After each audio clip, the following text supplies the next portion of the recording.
war never changes. The Romans waged war to gather slaves and wealth. Spain built an empire from its lust for gold and territory.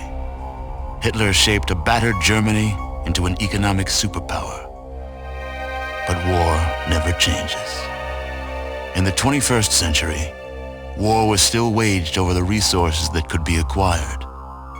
Only this time, the spoils of war were also its weapons: petroleum and uranium. For these resources, China would invade Alaska, the US would annex Canada, and the European Commonwealth would dissolve into quarreling, bickering nation-states bent on controlling the last remaining resources on Earth. In 2077, the storm of World War had come again. In 2 brief hours, most of the planet was reduced to cinders. And from the ashes of nuclear devastation, a new civilization would struggle to arise. A few were able to reach the relative safety of the large underground vaults. Your family was part of that group that entered Vault 13. Imprisoned safely behind the large vault door under a mountain of stone, a generation has lived without knowledge of the outside world. Life in the vault is about to change.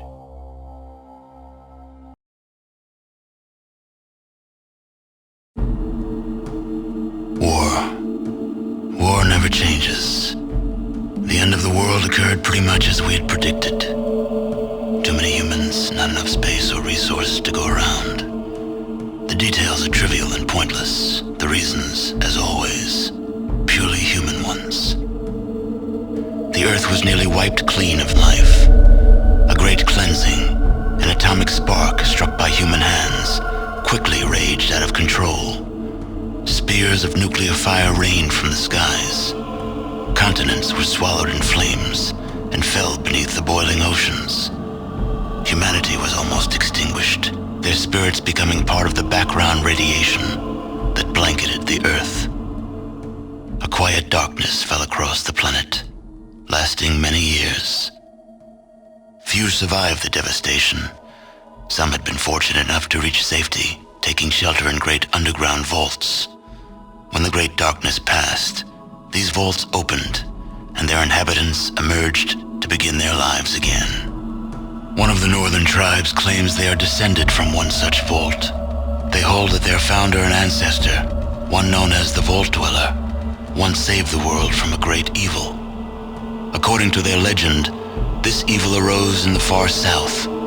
It corrupted all it touched, twisting men inside, turning them into beasts. Only through the bravery of this Vault Dweller was the evil destroyed. But in so doing, he lost many of his friends and suffered greatly, sacrificing much of himself to save the world. When at last he returned to the home he had fought so hard to protect, he was cast out, exiled. In confronting that which they feared, he had become something else in their eyes, and no longer their champion. Forsaken by his people, he strode into the wasteland. He traveled far to the north until he came to the Great Canyons. There he founded a small village, Arroyo, where he lived out the rest of his years. And so for a generation since its founding, Arroyo has lived in peace, its canyons sheltering it from the outside world. It is home, your home. But the scars left by the war have not yet healed, and the Earth has not forgotten.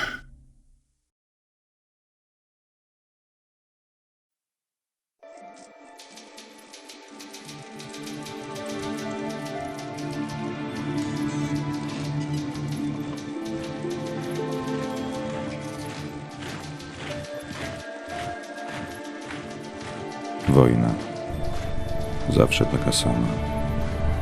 To był nieuchronny koniec drogi, którą obrała ludzkość. Wszyscy liczyli na zwycięstwo. Każdy był optymistą. W miarę eskalacji działań wojennych optymizm zanikał, a społeczeństwo zaczęło się rozpadać. Zbudowano wielkie schrony dla bogatych, wpływowych i potężnych oraz tych, którzy mieli zapewnić im przetrwanie. W schronach zgromadzono zapasy i sprzęt. Przeszłość została daleko w tyle, teraźniejszość przestała istnieć. Jedynej nadziei można było upatrywać w przyszłości. Potężny schron, krypta Zero, miała być centrum sieci schronów. Chroniła przywódców, artystów i naukowców. Mieszkańcy krypty Zero mieli poprowadzić ludzi w nowe życie, do nowego świata. Ale po atomowej hekatombie świat stał się bezwzględny. Mieszkańcy schronów nie mogli gołymi rękami zbudować postnuklearnej utopii.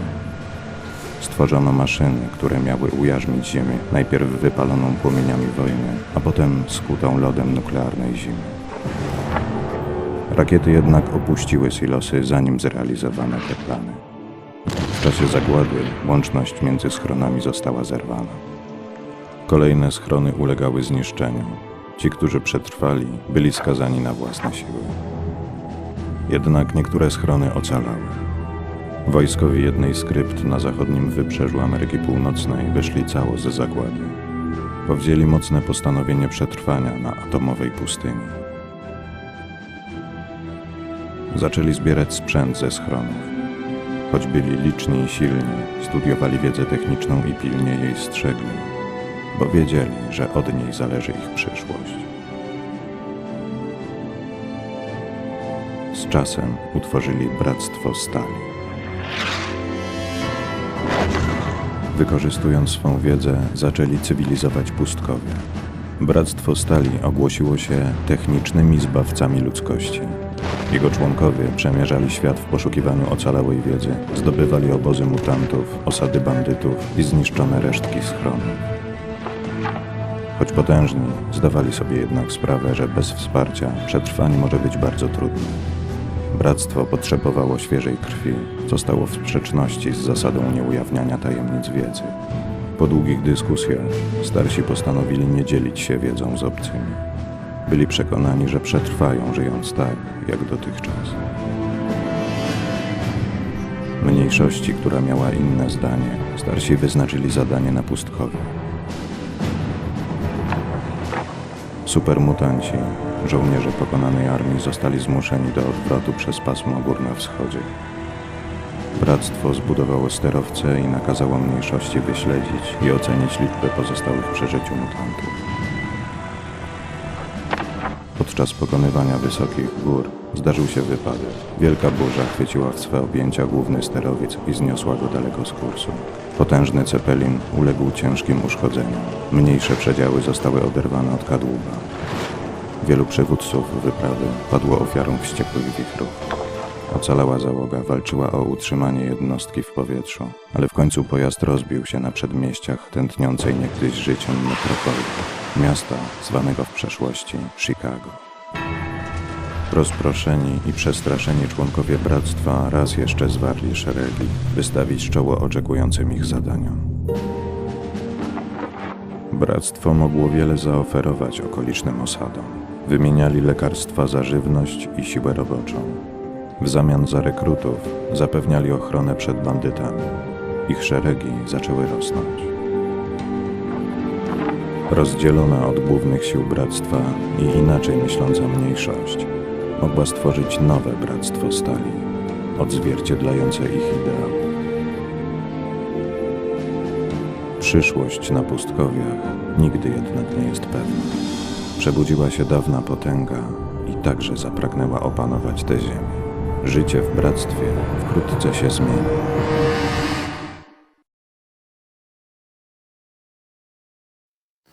In the 1950s, we dreamed of a better world. Clean, fusion-powered cars, robots that walk the dog. Peaceful existence thanks to the wonders of science. We were close to achieving that dream when war broke out. Nuclear weapons were used without restraint. It was the nightmare everyone feared. It was the Great War. Millions died during the first attacks. A few people fled to underground vaults, but many more on the surface fell victim to the burning, poisonous air. For those who endured, there was only the wasteland. No order, no law, only survival. Radiation and new viruses changed the face of life on Earth forever. Out of nowhere, an army of giants called mutants appeared. They slaughtered many people and altered many more to add to their numbers. The Brotherhood of Steel, self-appointed knights of the wasteland, arose to drive off the mutants. They gave humanity peace and a glimmer of hope. But even now, the Brotherhood remains small in number, limited in power. And the dangers of the wasteland only seem to grow with each day that passes.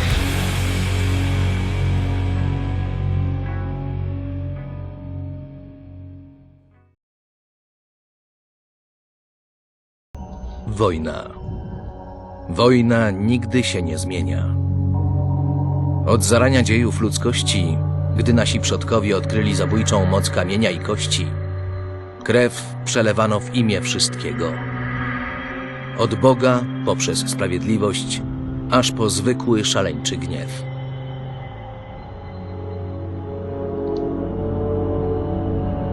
W roku 2077, po tysiącleciach konfliktów zbrojnych, destrukcyjna natura człowieka niemal doprowadziła do jego zagłady. Świat stoczył się w czeluść atomowego ognia i morderczych promieni. Ale wbrew przewidywaniom niektórych, nie był to koniec świata. Zamiast tego, apokalipsa stała się jedynie prologiem kolejnego rozdziału historii ludzkości. Bo choć człowiekowi udało się zrujnować świat, to wojna nigdy się nie zmienia.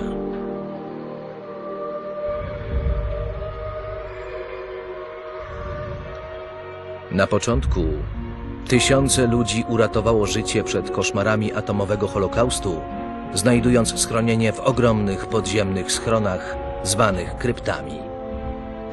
Ale gdy je opuścili, powitało ich jedynie piekło pustkowi.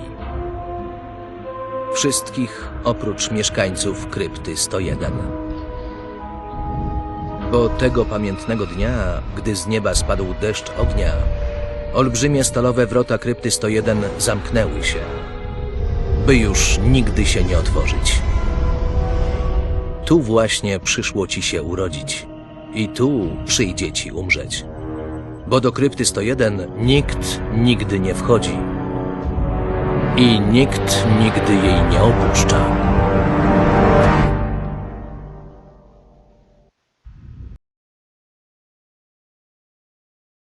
War. War never changes. When atomic fire consumed the earth, those who survived did so in great underground vaults. When they opened, their inhabitants set out across the ruins of the old world to build new societies, establishing villages, forming tribes. As decades passed, what had been the American Southwest united beneath the flag of the new California Republic, dedicated to old world values of democracy and the rule of law. As the Republic grew, so did its needs. Scouts spread east, seeking territory and wealth in the dry and merciless expanse of the Mojave Desert. They returned with tales of a city untouched by the warheads that had scorched the rest of the world, and a great wall spanning the Colorado River. The NCR mobilized its army and sent it east to occupy Hoover Dam and restore it to working condition. But across the Colorado, another society had arisen under a different flag. A vast army of slaves forged from the conquest of 86 tribes, Caesar's Legion. 4 years have passed since the Republic held the dam, just barely, against the Legion's onslaught. The Legion did not retreat. Across the river, it gathers strength. Campfires burn, training drums beat. Through it all, the New Vegas Strip has stayed open for business, under the control of its mysterious overseer, Mr. House. and his army of rehabilitated tribals and police robots. You are a courier, hired by the Mojave Express to deliver a package to the New Vegas Strip. What seemed like a simple delivery job has taken a turn for the worse.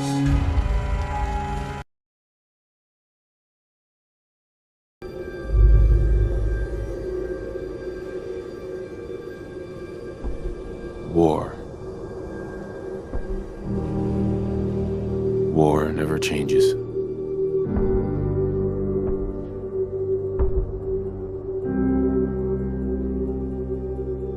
In the year 1945, my great-great-grandfather, serving in the army, wondered when he'd get to go home to his wife and the son he'd never seen. He got his wish when the U.S. ended World War II by dropping atomic bombs on Hiroshima and Nagasaki. The world awaited Armageddon. Instead, something miraculous happened. We began to use atomic energy not as a weapon, but as a nearly limitless source of power. People enjoyed luxuries once thought the realm of science fiction. Domestic robots, fusion-powered cars, portable computers. But then, in the 21st century, people awoke from the American dream. Years of consumption led to shortages of every major resource. The entire world unraveled. Peace became a distant memory. It is now the year 2077. We stand on the brink of total war. And I am afraid. For myself, for my wife, for my infant son. Because if my time in the army taught me one thing,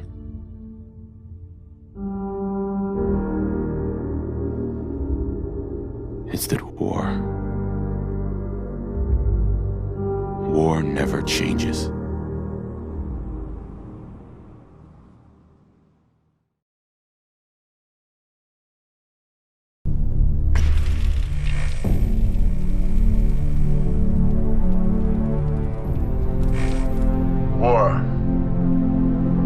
War never changes.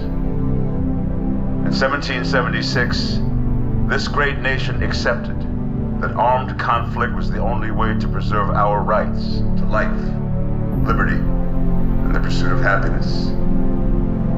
If our founding fathers could only see us now. From Antietam to Amiens, Okinawa to Anchorage, we have fought. And now, the Red Menace is at our doorstep. Democracy itself is under threat of annihilation. That is why today, July 4th, 2076, 300 years after our great nation began, we gather together to honor the completion of Vault 76. This sprawling underground shelter may have been engineered by Vault Tech, but it was built by you, the good people of America, so that if the bombs do come, if the end does come, our way of life will endure. But not everyone will be saved. Those chosen to enter this vault must be our best and our brightest. For when the fighting is stopped and the fallout has settled, you must rebuild. Not just walls, not just buildings, but hearts and minds, and ultimately, America itself. So as we stand here today, we pray that the world will know peace. But if that is not our destiny, if war must come, we stand together knowing that here in Vault 76, our future begins.